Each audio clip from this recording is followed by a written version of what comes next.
Everyone, mark your calendars. The BDO retreat is back for its 5th and final year, and we're taking you to sunny Key Largo, Florida on January 16th and 17th.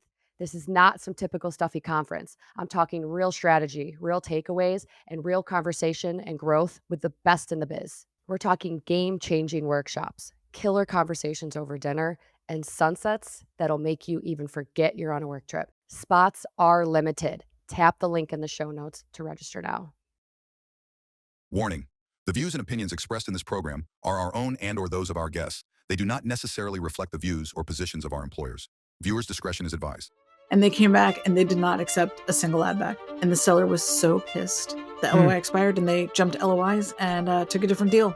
They were so mad because it was 4 weeks of just nitpicking. You know, work closely with your broker, with the business broker. Yeah. I mean, that's your ally. That's your greatest ally on every transaction. I know what the bank needs, so I'm not going to send him, as my 13-year-old would say, something that's skibbity. Right? Like, you're not going to send Skibbity. Skibbity, That's a new Ohio. word. Writing it down, Googling it tonight. Apparently it made it into if the you've got a dictionary. middle schooler, you know what skibbity means.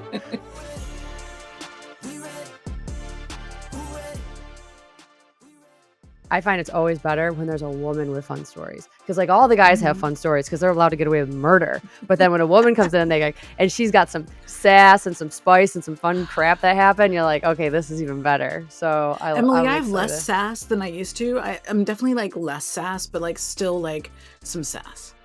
Where did your sass start to peak off where you were like, I'm good on the sass? I would say last Was year. it this job? It was last year? Is it usually the older? I would like to say the older your daughters get, the less sass that you get, because they have a tendency just to take the sass away. Hey everyone, welcome back to the BDO Show, a podcast for passionate BDOs wanting to level up their game with advice and stories from battle-tested BDOs. I'm your host, Emily Detor, and I'm here with my fellow co-host, Ryan Kroge. At the beginning of each episode, we're always going to remind you to like, subscribe, and send your topics and suggestions to the BDO Show at artofsba.com. And do not forget to check out our whole family of shows, SBA Today, which airs live every week on LinkedIn, as well as our Art of SBA Lending podcast. BDOs. Have you ever had a borrower bring in like a brother-in-law to do their life insurance? Doesn't end well, does it? We've all been there. When you require life insurance on your SBA loan, it's critical that you bring in a company that specializes in getting these policies in place for the SBA loans. The last thing you want is for life insurance to be the holdup. We all know that's a rookie mistake. SBA Protection Quick Close Life Insurance is the fastest, easiest way to secure the insurance protection that your borrower needs for their SBA loan. Their process is simple, hassle-free, and only takes a few minutes of your borrower's time. No lengthy paperwork, no complicated forms. They even have programs that don't require labs or doctor records for approval. And best of all, you will have the collateral assignment back in less than 24 hours. It's a no-brainer. Go to sbaprotection.com for more information or email Adam Bergen at adam@sbaprotection.com. All right, so let's go ahead and start our episode. Today we have Jackie Hirsch, who is a business broker and a good friend and colleague of Ryan Kroge's. So why don't you go ahead and intro yourself, please? Thank you so much, Emily and Ryan, for having me on the show. I'm so excited to be here. So I started Crown Atlantic in 2004. I had been selling companies since 1998. So really, it's mostly what I've done. I've also owned and operated a couple other companies in between, one I closed, one I sold. And then I also buy and invest in pieces of companies. I'm a Minds Capital investor and, some other funds in the SMB space. I've done probably, well over 100 SBA deals by now over the years. Probably the first one was in 2000. So that was my first SBA deal, so a while back. And I've sold over 400 companies. So I've done a bunch of deals with Ryan, so we have lots to talk about. And she is the broker extraordinaire down in Florida as well. She's like one of the top, very well-known brokers down in Florida. So if you need a business sold, or you need to find one down in the southeast, you got to call Jackie. Thank you. Jackie's our girl. Is it just 7A loans you've done since? No, I mean, there's been 504, right, when there's property, but mostly 7A. I mean, mostly the 7A straight up program, like for business acquisition, cash flow valuations, essentially. Like that's traditionally what we've done. Ryan and I, our first deal that we did together was for, I think, 5.3 million. something like I that. think the purchase price was about $5.4 million. Yeah. And she ended up coming back and getting a little bit more money for Yeah. renovations too, after she paid it down a whole bunch. Yeah. But that whole deal that Jackie had, I'll let her tell the story. That was how she and I were introduced about 3 years ago. Yeah. Yeah. That's how I ended up with using a Detroit broker, because Right. all of the other brokers in your whole company, all of the other lenders are like, hey, Jackie, why don't you do a deal with us? I'm like, I work with Ryan Kroge. Well, how'd you get hooked up with him? I'm like, listen, Ryan has come through for me, like, more than you know. Like, he's done some big stuff. He's done some really small stuff. Like, he's never let me down. And then it's hard for them to break in, but they're all really nice to me. How did you guys meet? There was a buyer who was from Detroit, and somehow he got hooked up with Ryan because Ryan was from Detroit also. And he was in Florida, and it was a Florida business, and he wanted to buy this business. And so I can't even say we even started off great. Like, it was during COVID. It wasn't a great time. Like, things were just rough on a lot of levels. And this buyer he expected me to spend an hour every day with him debriefing on his deal. Now I run other deals, right? And I know Ryan runs other deals, but this guy was super Needy demanding. borrower. He wanted multiple calls a day. He wanted me to prepare charts. And I don't. Wasn't he work making for you changes full-time. to the purchase agreement like twice weekly? Yeah. Like, constantly redlining everything for like a month. But ultimately, the seller had caught him in a few lies, we'll say. Then I think the biggest part where they're like, okay, I'm done. And we were literally a week and a half away from closing. Yes. Ryan remembers that well, because I had to call were him about a and week tell and a him- half from closing. We had Yes. everything done. Business valuation was good. All of our Yeah. due diligence was good. Borrower had a lot of challenges on our end, but we ended up getting through it and making it happen. Everything. And we were like right there, and something between the seller and the buyer just weren't jiving. And I think the seller just had enough of it. They were just like, I'll tell you what that is. Yeah. The buyer had put a clause in the seller's employment agreement that was a non-disparagement clause, which is not an abnormal clause to have a non-disparagement, like no trash talking. That's what that clause should be, no trash talking. So this clause said it would be $1 million per offense. What the heck? And I'm like, I don't even know if Brad Pitt does that. So it was egregious. And I think that's where the seller, like, we had caught him in a number of things, and everybody was so worn out. This guy was exhausting. That we did this kind of intervention where I did a call and I said the deal's over because the LOI had expired. The LOI was for 90 days and it was 100 days. And literally we were going to close the following week. Everything was ready.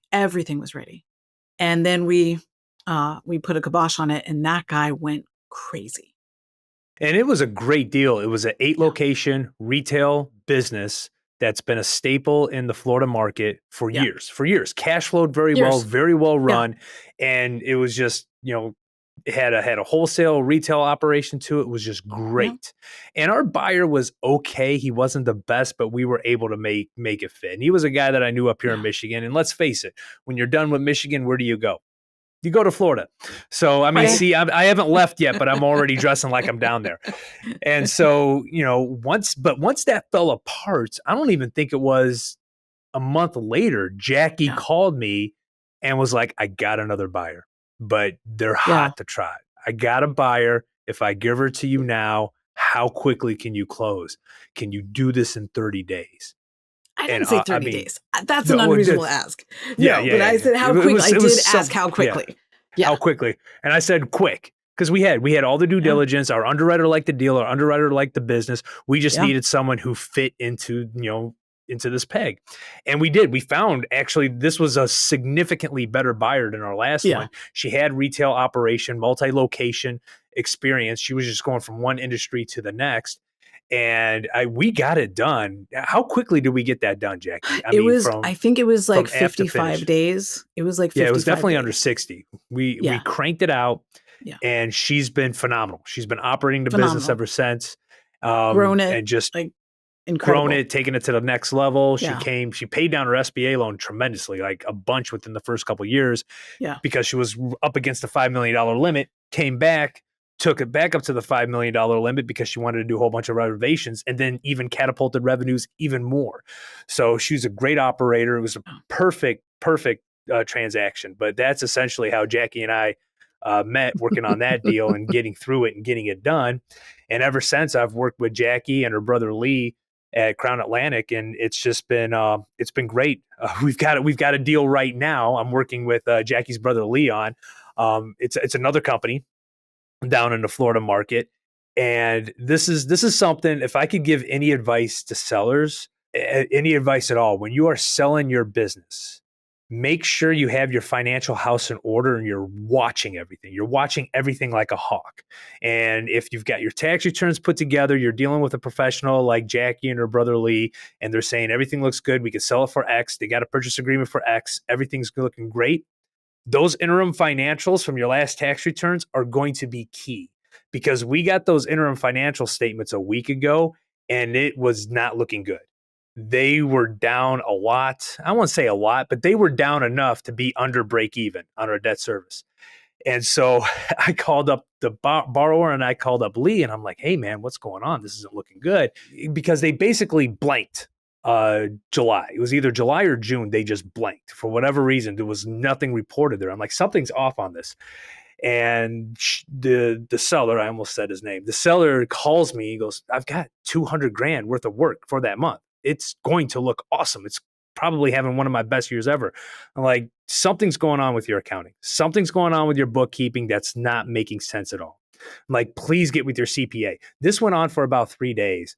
And I finally called him and I texted Lee and I said, please have him get with his CPA and figure out what's going on with these numbers. And he did. He finally did. And the CPA said, oh, well, here's the problem. See, the way he works his business so that he can get paid, he's a contractor. So, and he deals with a lot of residential stuff. The best way for him to get paid is through an app where he can immediately invoice and bill individuals through this app. Now, the problem is this app takes a manual input to have it sync with his QuickBooks, and he just doesn't do that very frequently.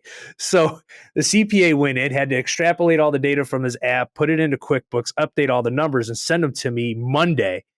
And I'm like, oh, this is phenomenal. It looks so much better. And he's right. He's having a banner year. But it was one of those things that as a lender, it gave me a heart attack. As the buyer, gave him a heart attack. And even Lee was like, I don't know what the heck this guy's doing. I mean, everything was going great. He says he's busier than he's ever been. What's going on? But it was a crisis averted. You know, he took some good advice from Lee and myself, and we're closing next week. You know, we were supposed to close this Friday, but because of the delay, we're now closing next Tuesday or Wednesday because of the holiday. But done. Yay. But that goes towards if any BDOs want a hint from that, it's number one, pay attention to the financials, review them before you just kick them off.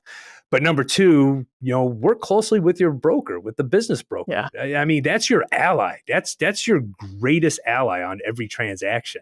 You know, Lee was the first person I called when I saw the financials. I'm like, buddy, what's going on? And he helped meet with the seller with me, and then I worked with the borrower. Everyone worked together. There was a little bit of panic, but at the end, everything's going to work out fine. Yeah. Well, I was going to ask, because you guys seem to have like really honest, awesome, and open communication between the two of you. So I'm like curious how you knew that that was going to be a good fit. Was it these crazy deals that sort of just like threw you two together and you were just like, this is going to be a great fit for us? And then also, does some deal prep, like good deal prep, go behind this, you know, making sure that you get everything to Ryan before he has to start begging you for documents? It's almost like you know exactly what he needs because the communication was there prior with some pretty hefty deals that were like, all right, we're working together now. You know, it's interesting, Emily. You know, I didn't know how it would work with Ryan, but we started working together on that deal. And, you know, I'm really transparent and really upfront. I run a great data room. I have a ton of information. I'm super prepared.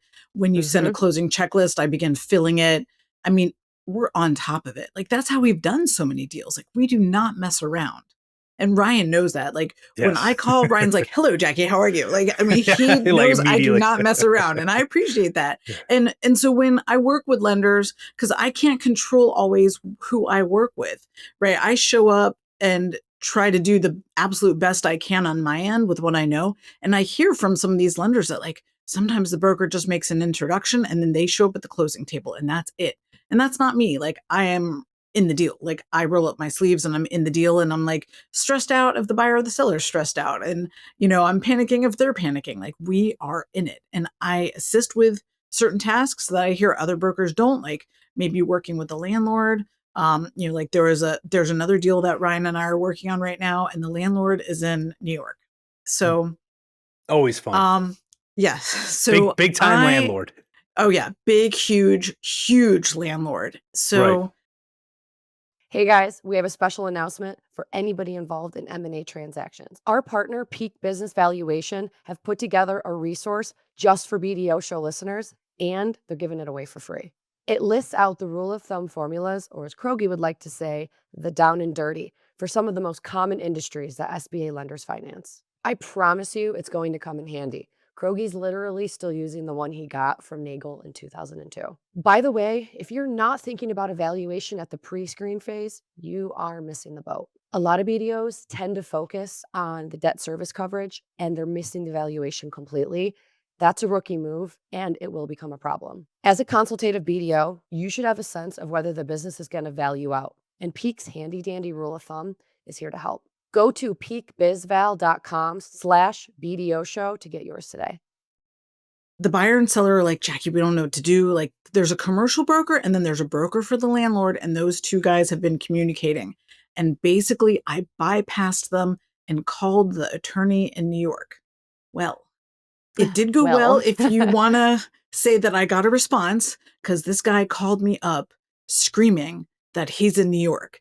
And I told him, what I think is so funny is that when people from New York call somebody in Florida, they feel the need to tell them that they're in New York because we know, right? Like, I know you're in New York by the way you're talking to me like a moron.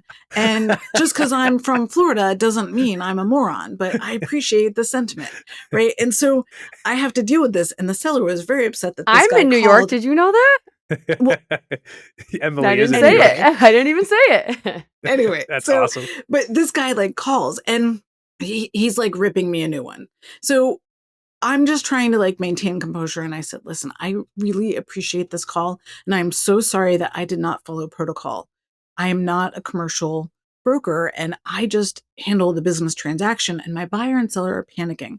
We know that this is a small deal to you guys, but this is a big deal to them. So anything I can do to assist, and maybe this wasn't the right way to just call and ask for help, but that's where we're at. So please let me know what I can do and how I can best support you and get you what you need or answer any questions. And then this guy like completely softened because I did not meet him at his same like yelling level. I think he was confused as to what to do. You don't match energy when it's hostile like that. Definitely not match energy. Yeah. So then like it all kind of went well. And then I sent him a thank you note. Right. And the seller's like, you sent him a thank you note? I was like, yes, I very much appreciated him calling me. Like he thinks I'm a moron and he still called me and he didn't have to. And I really appreciate it because we got it done. Right. So like, that's a win for us. And, yes, he tried to rip me a new one, but I did not allow it and it went well. And that's just what you have to do sometimes. You just have to like show up and meet them where they're at. And I get it. This guy is running like billion-dollar properties. No joke. Multiple billion-dollar properties, and some lady in Florida is calling him, right? So these are some of the things that I do in my deals to support not just the lenders, but all the other things. There was another deal that Ryan and I worked on. It was the longest deal I had ever had pending. It was a year and a half. Oh my goodness. It Okay, was probably Ryan the and I have smallest tried too. it was super small. Probably the smallest deal as well. I won't say what it is, but like it was super meaningful to the seller and the buyer. Yeah. But we had a landlord that was perpetually on a yacht and they didn't deal with the landlord directly. The people next door in this building dealt with the landlord directly and had been friends with the landlord for 45 years. So I didn't even have any direct access to the landlord and neither did they. So finally I get a lease. I've been waiting this is like 14 months in, I get a lease. Okay. And the bank's attorney that they were using at the time did not like something on the lease and wanted it changed. So I called the bank's attorney. I was like, listen, we really can't change this. Like, this is what it is. And can we just make it work? Because this is how it works. And I don't have any direct connection. And it took me 14 months to get this lease. Like, and I've worked really hard consistently to get this lease. Nope. Wouldn't call me back. Wouldn't respond. Demanded change. So then we got to change. So then now all of a sudden the lease went from 11 years to 9 years. So then I'm calling the bank and asking the bank, can you do a 9-year loan instead of an 11-year loan? Because I can't get it back to 11 years. And then I did a post on X, and the partner in the law firm realized I was telling a story about their firm and called me on my cell phone and asked what happened. And I shared what happened and how bad it was. Yeah. And then the partner said, why didn't you call me? I'm like, I shouldn't have to call you. This is like such a minor issue. And by the way, I have like 20 million in other deals that I'm working on. Like, I shouldn't be having to call you like for some piddly thing. I was just trying to deal with it. Right. And, but then there's this post on X about one of the attorneys at the firm. I was wondering why, because I was pushing back on that whole 9-year thing. Cause I'm like, it's so insignificant considering the grand scheme of things with everything else going on in this deal. Why are we harping on that? Because we can get exceptions on it before. Yeah. And she just wasn't budging. But it's funny because I'll never forget where I was. Emily, we've been working on this for over a year. It was going on like 14, 15 months. And I was picking up my daughter from school and I'm pulling out of the parking lot and I got the call that from the attorney, from the partner that you were talking about that called you, must have immediately called me and said, hey, we got this whole 9-year thing figured out. We're going to recommend you guys. It'll be a credit decision, but we'll back you up on it. It's like, great, shoot me an email to that effect and I'll pass it on to our credit manager. And I did, and it was done. We closed like within another week. It was great because it took us a year with this whole lease. It had issues with improvements and everything else. It was a nightmare. And then what was nice is, shortly after we closed, they sent us a nice, cute little video thanking us. It was nice. So that was cute. So it was, it's actually the city that it's in. It's in a small city in Florida. And the city does not really like commercial property of any kind. But this business had been there for over 20 years and the business next door had been there for 45 years. And so the city now all of a sudden was demanding that they have proper zoning. I'm like, this has been there the whole time. Like, what do you mean? And it's like low impact. It's not like any construction or machinery or anything like that. And so it was just insane, like what they were trying to do. I threatened to call the news and they said, if you threaten to call the news, if you call the news, we will bury you for years. Jeez. Oh my goodness. Yeah. I would have called the news. And they weren't from New York, right? That was in Florida, right? Because that sounded like a very Florida. New York thing to say. Yeah. Oh yeah. No, they're in Florida. Goodness. Jeez. I wanted to ask, because I wanted to back up a little bit. You mentioned data room, and I know this is something that we were planning on chatting about anyways. Is I know a lot of people hear the term data. They hear the term data room, but maybe not everybody fully understands like how powerful it can be. I kind of want you to walk us through what your data room looks like, what goes into it, why it makes such a big difference for lenders like Ryan. When I work with Ryan, I try and set him up for success, right? Because I need him as a partner on the team. It's almost like when you're a business broker, you're like a party planner, but nobody's having as much fun as like a normal party. But like you're like putting everything together, and everybody's got to work as a team. Analogy. And I try and make it. You try and lighten the load a little bit, and have some levity.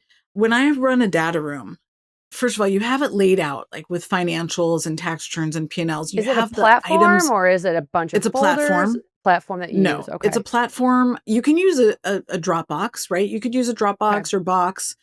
You could use a ShareFile. It just needs to be organized. It needs to be really organized and it needs to be clear, right? So you're looking for clarity, properly labeled files, properly labeled folders. The bank can't have a P&L that says XYZ 99999, just in the folder. And then they have to click on each one. It's got to be labeled, right? So multiple people work on this at the bank.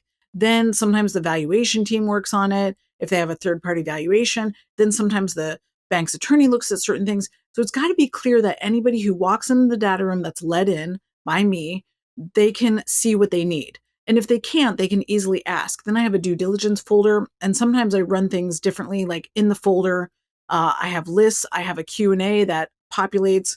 so that, you can have a revolving Q&A and that's all in one place. So you might have like 50 emails that go back and forth with questions. I'll copy and paste that onto a Q&A. And it's so well organized too. It's organized with folders and subfolders, and everything, like Jackie said, is labeled correctly.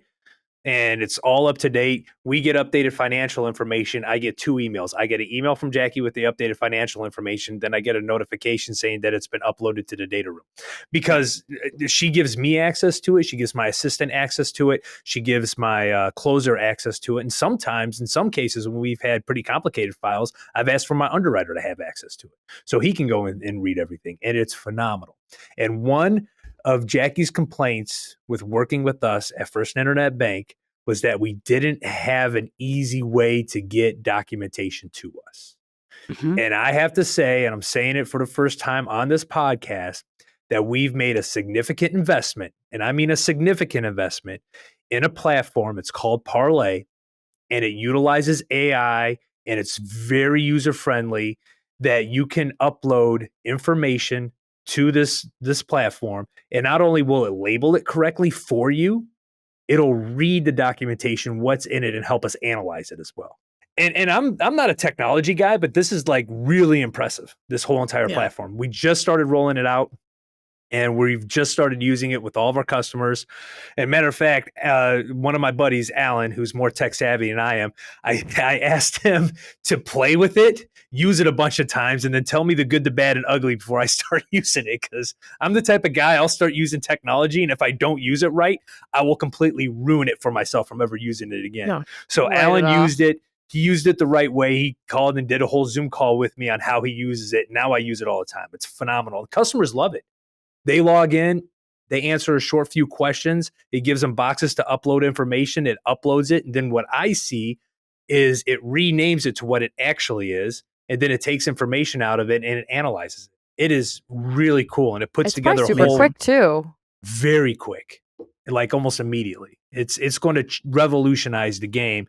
And First Internet Bank has this technology, guys. I'm telling you. We're on the cutting edge. Our middle name's not Internet for no reason. All right. That's what Jackie wants to hear. That's right. We should get a live. I knew that would make her demo. happy. You should do a live demo. The more organized, the better. Yes.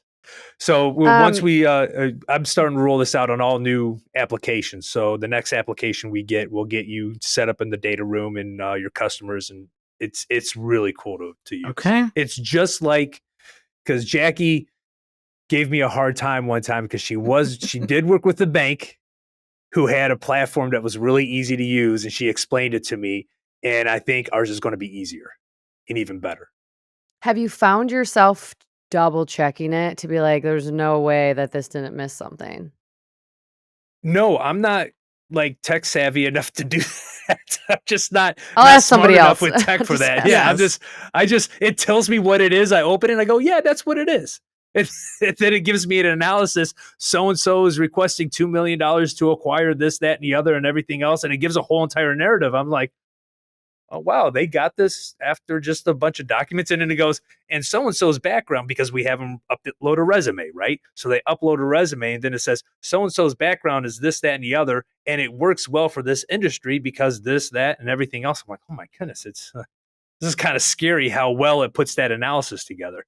Yeah, the platform that I worked on was a couple years ago, and it really, they allowed me in, which they said they don't usually do. And I had every document in there in a day and a half. Everything. It's so cool. Yeah. And so we, right now it's all borrower specific, but we are working on a broker platform as well. Guys like me, Jared, Alan, all people that Jackie, have all been, pounding our fist at some of the most sophisticated people that we speak with on a transaction are the brokers. They have everything at their fingertips. So give them a broker platform and access to upload information. So they're putting that together as we speak. Amazing. That would be would be ideal, especially because it's a game changer.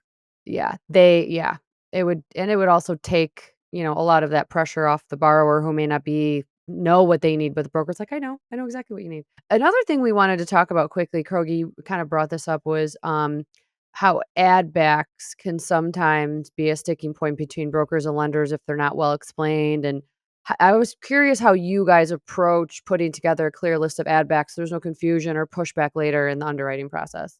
Yeah. So Emily, I don't like to do unrealistic ad backs, right? I'm not adding back the seller's cell phone because, like, in Braces. 2025, I don't think that that needs to be added back. If you have the seller's wife's, or the seller's, spouse, or, a kid here or there, but if they have like their whole family, like more than 5 people on it that are not involved in the business, sometimes I'll add back a little bit. So it's got to be really clear. And I tell the sellers that your ad backs have to be crystal clear what that is, right? So there's a deal that Ryan and I were working on, and there were some Amazon purchases, but they had it all in one file, and it was like $120,000 like in one file. And Imagine those boxes. and but and so it was clear. It doesn't mean that the bank's going to accept it, but at least we can identify it. And so Right. that's what's important. Can you identify it for the bank? Now, there was another deal that I worked on with another bank, and they had us go through this whole add-back verification process. And they were looking to verify this 150,000-ish in add-backs or so. That was all like really clearly labeled and had QuickBooks documentation to back it up. And we got them general ledgers for, the past 3 years plus the year to date general ledger. We had everything to them, and they came back and they did not accept a single ad back. And the seller was so pissed that they took a different deal.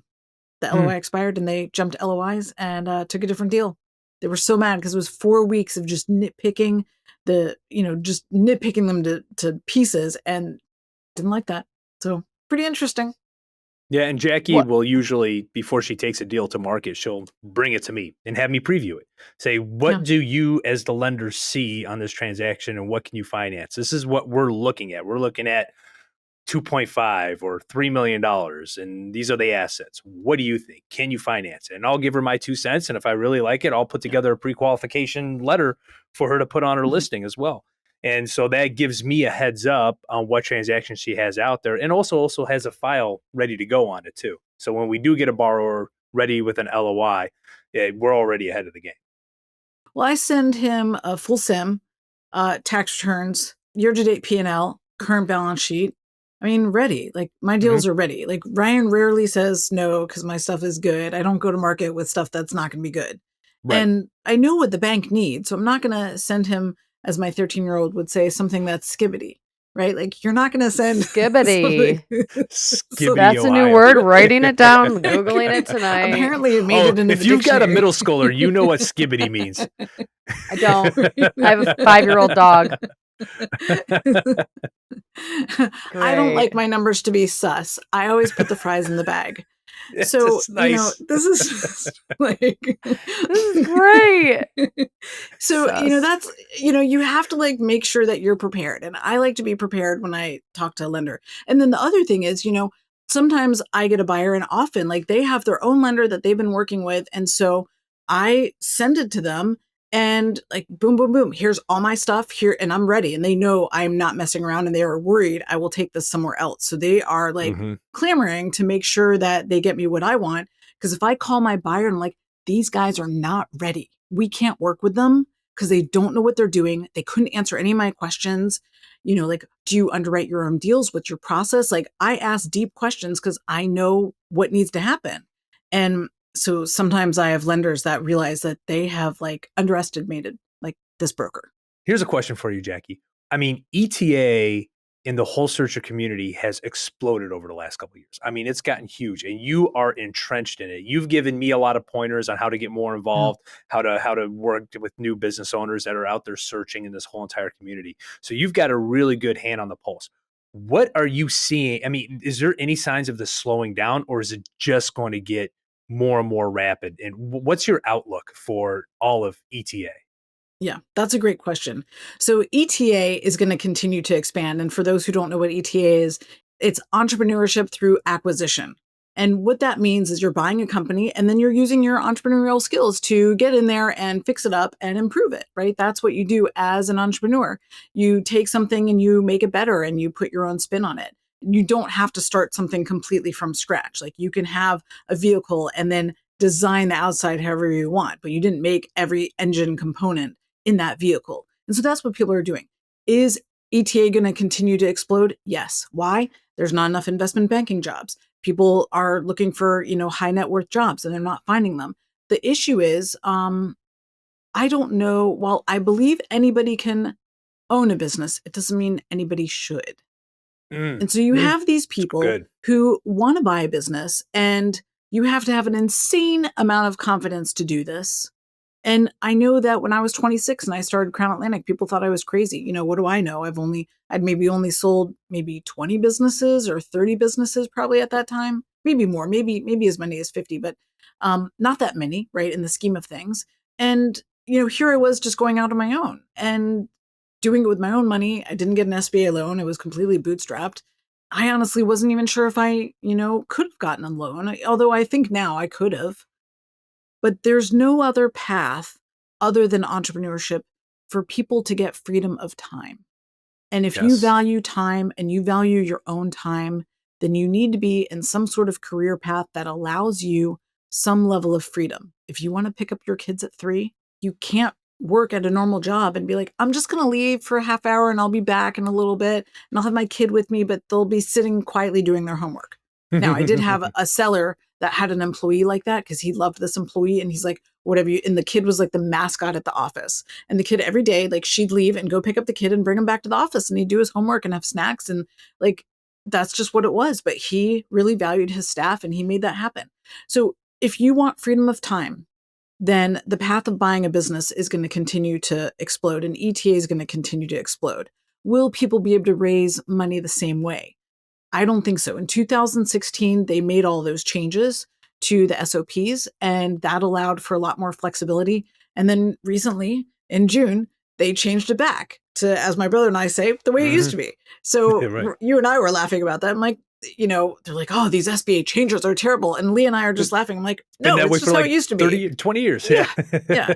It's still an amazing product. It's still an amazing system that we offer here in the United States of America. Like, it's just incredible that we offer this opportunity. Why? Because the United States knows that they invest in business owners and small business runs America. So absolutely. This is what it's about. It's about the American dream, which is still alive and well. And it's about, all of these baby boomers that are going to retire. They say it's 10 trillion in businesses. I don't know if that's accurate. And then 96% of businesses don't have gross sales over $1 million. And I would say the majority of the businesses that you work with have gross sales over $1 million. So we're working with a microscopic slice of a big pie, but it's a very small pie. And then some of those businesses are not going to be in the shape to transition. So I think it's a really interesting time. It's an exciting time. It's always been a seller's market. Since 1998, when I started selling companies, it's always been a seller's market. It will always be a seller's market. There will never be more sellers to buyers in the business realm. And that's what makes it so competitive and why buyers have to be on their A game and be organized. And when I'm vetting buyers to you, like, I don't send you some buyer that doesn't know what's going on. Like, I make sure the buyer is prepared. I'm not going to send them to a lender if they have no clue on what things should look like in a process. And that's tricky. So buyers are going to need to get more educated because they are in a competition with a lot of other buyers. Oh, yeah. They're going to have to stand out from the pack. They're going to have to find that it factor that they have. And one of my biggest takeaways that I always try to give new searchers that are out there is try to buy a business in an industry that you have experience in. It doesn't have to be direct ownership experience, but something that something that you're familiar with, something that you can transfer from your past experience into this new business, because you don't want to be a fish out of water day one jumping into a business and you have a hard time swimming, right? You want to make sure that you have some type of a decent framework going into that business. Because I know I've seen some searchers and some business buyers get a little bit desperate because it is so competitive out there. It is so competitive that they're just throwing LOIs at businesses they have no business throwing LOIs at. So I get it, Jackie. That's some great advice. Know what you're getting into and get a business that makes sense. And be a strong buyer. Be someone that stands out. Tell you right now, if I'm going to buy a business, I'm going through Jackie and Kroge.